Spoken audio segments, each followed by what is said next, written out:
ഇപ്പോൾ TN പ്രതാപൻ ഇവിടെ സംസാരിക്കുന്നുണ്ട്. പ്രതാപൻജി, നമ്മളെ ഈ പട്ടിക പൂർത്തിയായോ? പൂർത്തിയായിക്കൊണ്ടിരിക്കുകയാണ്. ഏതാനും സമയത്തിനുള്ളിൽ പട്ടിക പൂർത്തിയാവും.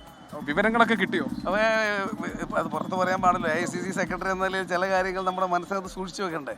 സ്വാഭാവികമായും കോൺഗ്രസിനകത്ത് ഇതുപോലത്തെ അത്രയും സ്മൂത്തായി മന്ത്രിമാരെ തീരുമാനിക്കാൻ കഴിഞ്ഞ ഒരു കാലം കോൺഗ്രസിൻ്റെ ഞങ്ങളുടെ ആരും ഓർമ്മയിലില്ല.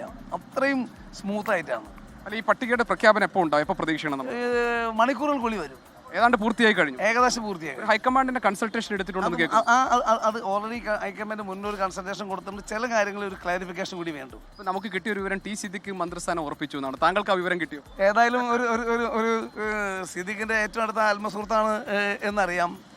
ഞാൻ എല്ലാവരുടെയും ആത്മസുഹൃത്ത്. അതെ. ഏതായാലും സന്തോഷിക്കാനുള്ള വക വയനാട്ടുകാർക്ക് ഉണ്ടാവും, ഉറപ്പാണ്. ശരി, അപ്പോൾ ഈ IC ബാലകൃഷ്ണനെ പട്ടികവർഗ വിഭാഗത്തിന് ഒരു പ്രാതിനിധ്യം വേണമെന്ന് പറഞ്ഞിട്ടുണ്ട്. അത് പരിഗണിക്കേണ്ടതല്ലേ? അവരുടെ കാര്യം കൂടി ഈ ക്യാബിനറ്റിൽ ഏറ്റവും കൂടുതൽ ദുർബലരുടെയും അവശരുടെയും പിന്നോക്കക്കാരുടെയും ന്യൂനപക്ഷങ്ങളുടെയും കാര്യങ്ങൾക്ക് പ്രത്യേകമായ ഒരു പരിഗണന ഈ ക്യാബിനറ്റിൽ ഉണ്ടാവും.